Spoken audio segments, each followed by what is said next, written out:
This is the Milo Beasley Show. This is the Milo Beasley Show. There's only one thing you need to know.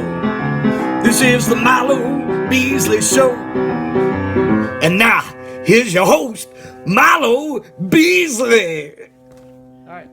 And welcome to the Milo Beasley Show. Dude, we're hanging out again with one of my very good friends. I've been blessed over the past couple of weeks to been able to chat with some of my very good longtime friends. I've been friends with our next guest for coming on 20 years now. It's incredible. So please help me welcome to the show my good friend Kenny the King. Kenny King, man.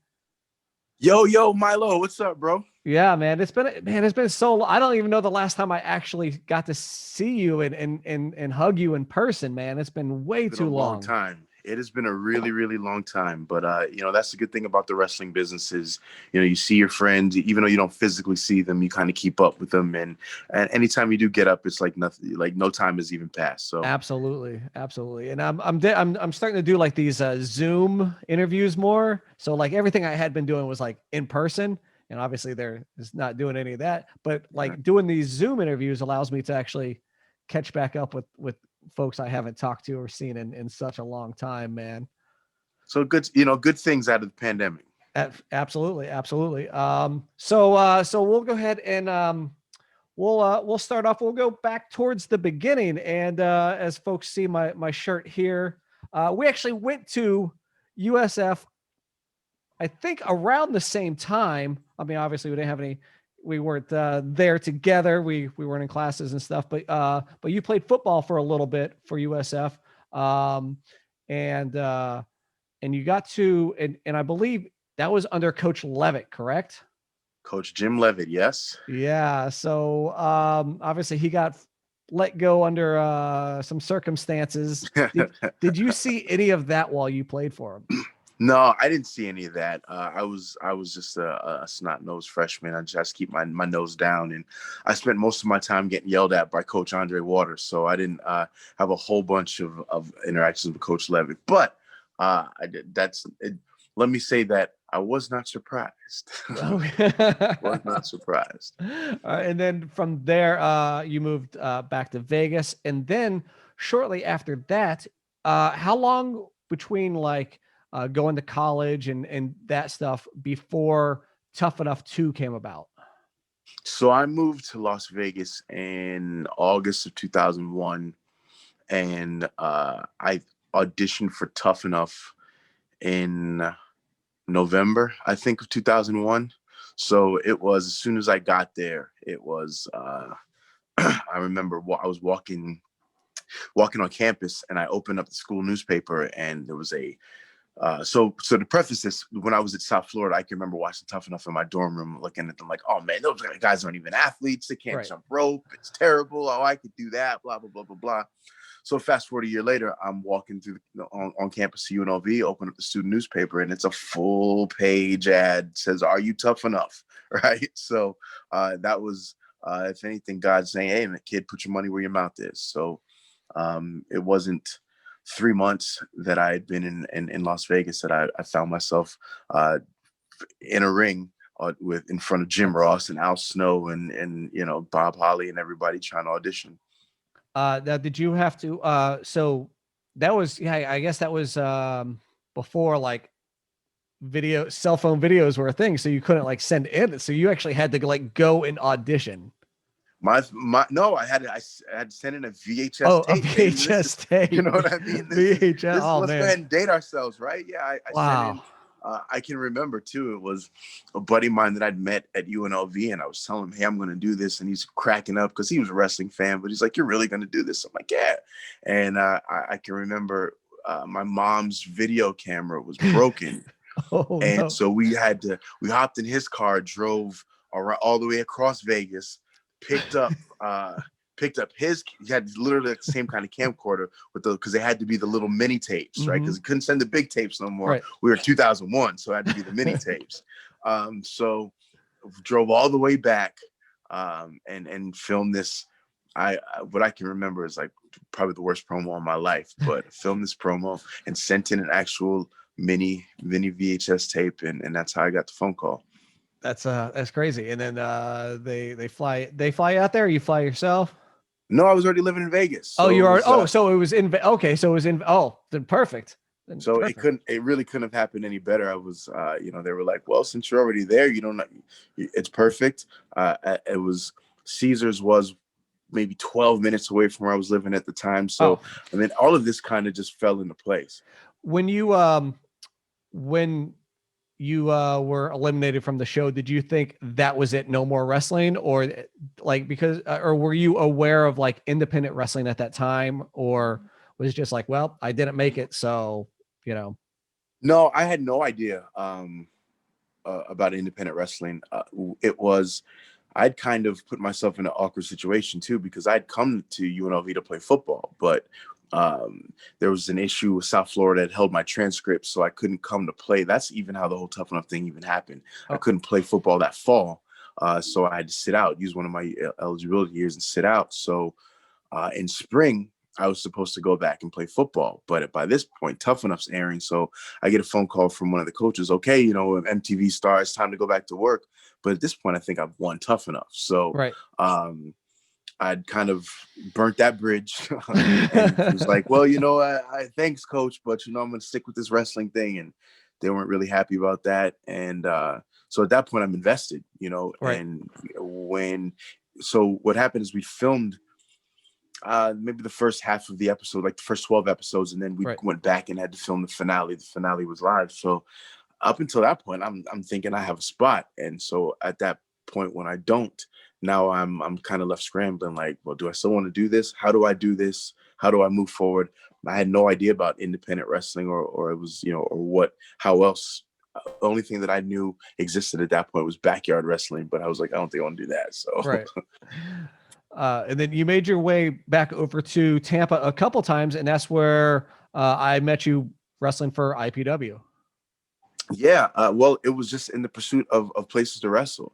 I was still going back to see my boys at USF every summer, every chance I got. But I had got linked with Ron Nemi through Hawk Yunkins. So shout out to my Tough Enough 2 roommate Hawk, who got me linked in with Ron Nemi. And Ron, was a guy that was like, okay, we'll give you a shot. And after my shot, Ron was a guy that believed in me, and every time I came back, they found a place for me. So that's how our long-term friendship begins in the old hallowed halls of IPW. So and obviously, and at that time, you got teamed with Hawk a bunch. Were you like, oh man, like I gotta break away, break away, or were you like, well, we'll just run with the Tough Enough 2 team for as long as possible? Well, at that point, I'm green as grass, right? And right. I don't know anything other than, well, this is the way that I'm getting booked. Now, right. I know that that everybody can see there's a start, even at that point, there's a stark difference in ability and Absolutely. talent. Yes. So it's just one of those things where I was like, well, eventually something else is going to happen to this. But the only thing I had going for myself, I was still Tough Enough Kenny, right? I didn't even have a full gimmick. I didn't have anything. I was Tough Enough Kenny or Tough Enough Kenny. So I was just trying to utilize that and get booked, and I figure out the rest of the stuff later. And so I want to fast forward from there to FIP, to the days of FIP. I mean, that was just, the rosters that were in those cow barns and places around Florida. I mean, it's literally second to none. I mean, it's literally everybody who's on TV in every company now was on those shows, and you were part of YRR. You tell me a little bit about the formation of YRR and It's crazy. I actually talked to Gabe Sapolsky last night for the first time. Oh wow! However long, he did a seminar for I'm a head coach at the FSW here in Vegas, and he did a seminar here. So I hadn't spoken to Gabe in a while, and we talked about the YRR, which was funny. It was just something Gabe I'm trying to remember how it even was born. It was basically born out of a bunch of guys that Gabe was trying to find something to do with. Gabe and Sal just find something to do with. Well, I like Kenny King. I like Jason Blade. Chasen sells me weed, and so. Wait, maybe I shouldn't say that, but it was guys that, and Sal, right? Sal Renaro was your favorite wrestler's favorite wrestler. Everybody liked and recognized that Sal Renaro had talent. So it was a situation where Gabe just put, hey guys, do this and see what happens. Right. And it moved, and we were able to take our little spot. Another example of just taking your spot and make the best out of it. Do whatever you can do in your spot because you're getting one. There's other guys that wish they had a spot. So the YRR slowly moved up. We dug our heels in, and we kind of really started living. I mean, one of us, it was our real life, right? Chasen, it was his real life. So he wasn't doing it too far. So it was just an opportunity. You get an opportunity in wrestling, and you dig in and you work hard and you make it believable, and things happen from there. And you were involved were you involved in the Cage of Pain match? Oh yeah, I can take my shirt off and show you it. Yeah. So, I mean, I think I know for sure Sal still has scars, lifelong scars he has from that. I'm sure you do. Like, that Cage of Pain was no joke. No, it wasn't. Thank you, Joey Machete, for all of our scars. It was one of those things where we'd been made an opportunity, the best of opportunities, and we got the opportunity to work with some of the top guys in the company. At that time, the two top tag teams were Black Market and Heartbreak Express, and to be able to get into an angle, I mean, this is indie wrestling, but still be able to work into an angle where you can make you are the young upstart heel team that makes the two teams that hate each other work together to try to wipe you out. That was, I think, was a nod to what we were doing and some of the things we were getting done. And then, you got to do crazy shit sometimes to blow off a wrestling match, and, breaking 4 light tubes 3 minutes into a 10-man War Games match. That just sounds lovely. It sounds like a recipe for cuts and scars. There was so much blood. And then, so that led to, because FIP and Ring of Honor were sister companies, that led to your first stint in Ring of Honor, right? Right. I think, again, it just opportunities, right? So because we did that, and we were willing to almost disfigure ourselves for life, we got the opportunity after that, right? But it happened. Sal became the heritage champion. I think Jason Blade and I became tag team champions, and because of the sister, the parallel in the booking, and it's a sister company, that led to us getting our first shots in ROH, which for me was that was my goal. I'd come in. I just moved back to Florida at that point, and I'd gotten a little stint with TNA. And after my stint with TNA ended, I was like, ROH, that's where I want to be. And FIP was the clear shot. And then again, to fast forward a little bit, you went back to TNA, and then you had a great run with what some people call the predecessor to the Hurt Business, with the Beatdown Clan. Tell me a little bit about what it was like to work with somebody like Banks, who you had already known from Florida, and then as well as Loki.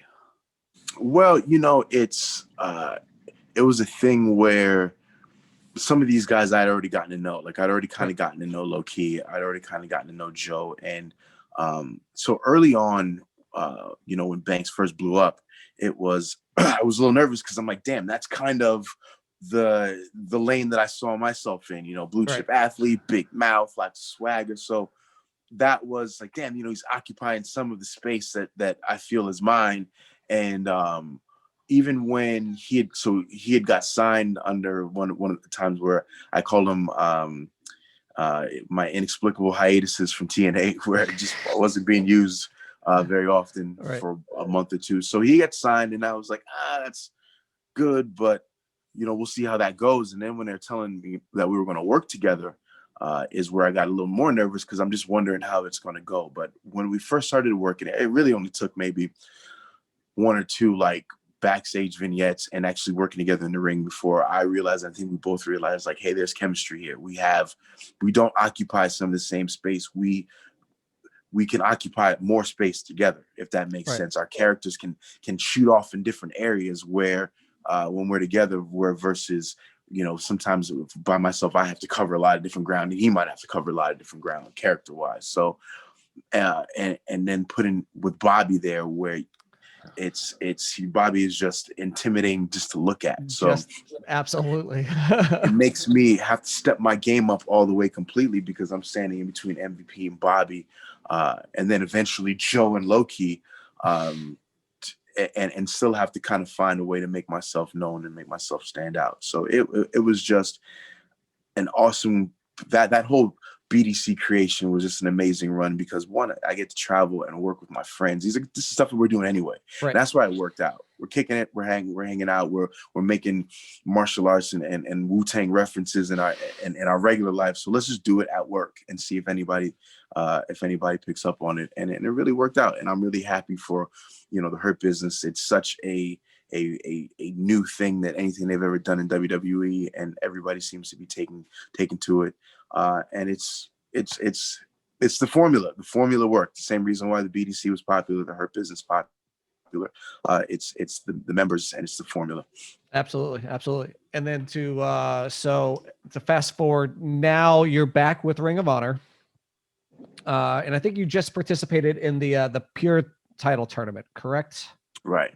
So not to bring up any sore subjects, but you lost.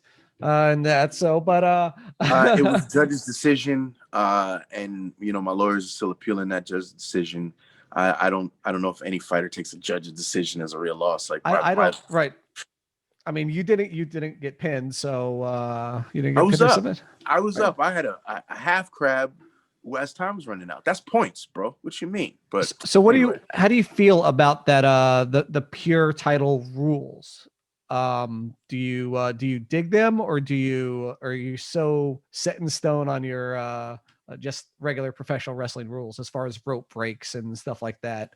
No judges, or do you dig the challenge that is the Pure Title?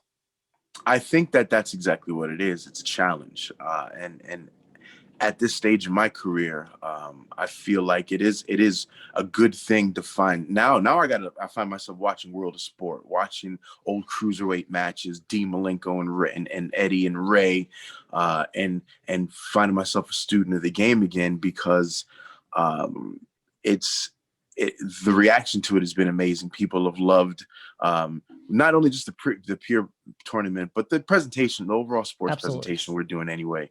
People have really, really been digging, but it's given me a reason to kind of get back in the lab, right? A reason to sharpen up my skills and something to to kind of push forward and hone, almost 20 years deep, because it's different. It's different than anything anybody's doing. It's a lane of pro wrestling that ultimately we all fell in love with pro wrestling for one reason or the other, but the actual kind of combat, the physicality, the creativity of the Pure style, I think, is what is bringing people back to old school wrestling. So I'm a big fan. I'm glad that we're continuing to do it. Now we did the first ever Pure tag rules, tag match and final battle. So it's here to stay. I'm down. I dig it. How does it like to wrestle in these empty, like no fans? Like that's gotta really, I guess it harkens you back to maybe days of training, but you can hear commentators talking, like every little thing you can hear. So what is that like to be in that building, and wrestle with no fans? Well, I think, and I know that all of us have, in professional wrestling, all of us have wrestled in a building where we thought there was supposed to be fans. Right. No this fans is true. there. This is true. So that has happened before, but in the sense that we are doing it for real, right? There's no fans and we know it. It's another challenge. It's another thing where it takes you off of the autopilot a little bit, and the things that you might do that you've kind of fallen back on for crowd reaction or for interaction, you have to you can't rely on them anymore. Now Right. you have to rely on most of the story. You can't go back to your old faithfuls and think, well, every time I do this, I get this. Now you have to do all of that to the camera. Now your primary audience is your audience at home. Right. So it's just the process of crafting stories and being able to tell those stories and just kind of more focus them. Right. And make them, and now everything has to be deliberate. You have to show everything versus kind of nuance everything, and that's just high level pro wrestling when you can kind of get in with the commentators and tell the story completely throughout the whole presentation. So something I want to ask before I wrap up, because I really don't know how it happened. I know it happened, and I watched it on the television. How did the whole Bachelorette thing come about? Because I'm a friend of yours, and I don't even know how this happened. I don't even know how it happened. I was there. I got a phone call one day. This is a true story. It's a funny story. I get a phone call one day, and it's a guy. It's guy says, "Hey, is this Kenny?" Yeah, this is Kenny. Yeah. So this is, I can't even remember what his name was at this point. The funny thing was the girl, my handler, her name was Kelly King. So all of this stuff is weird, right? But this guy calls me and says, "Yeah, would you ever be interested in, either being the Bachelor or being on the Bachelorette?" So, being a pro wrestler, you get these Yes, phone calls all the right. time where, "Hey, this is Vince. Right. Oh, this is Triple H." Oh, of course So it is. I think it's somebody ribbing me, right? So my first answer is, well, yeah, but I'm black, right? And so there's a minute, there's a pause, there's a laugh on the other end, and I laugh, and I was like, okay, so who is this? And like, no, seriously, this is John from ABC. I was like, oh well, yeah, I guess. He's like, well, that's kind of why I'm calling you. And so even as they send me this 100-page questionnaire, and I got to send them 25 or 30 pictures of myself, I'm not thinking this is going to happen. I go about with my life and whatnot. And it really wasn't until about 2 weeks later, I got a phone call to come in to LA to do a second audition, or like a callback. I called my mom and was like, hey, I need you to watch about 4 or 5 episodes of The Bachelorette real quick and let me know what this is about, because I've never seen an episode. I don't know anything about it, but I need to know whether this is something I should do or not. So she calls me back the next day and she's like, you don't have any idea what you're about to get yourself into, do you? You think this is something else, don't you? And I was like, well, should I do it? So that's kind of how it went down. I can remember getting a phone call at an ROH show backstage, and they were like, do you want to come do the show? So yeah, I'll do it. It'd be great. And it was a fun time. It was a fun experience. Did they say how they found you to begin with? Was it through wrestling, or was it through something else? I think it was through wrestling. I'm not still 100% sure. I mean, you've been on the side of a bus before, so it could have been. This is true. This is This is true. A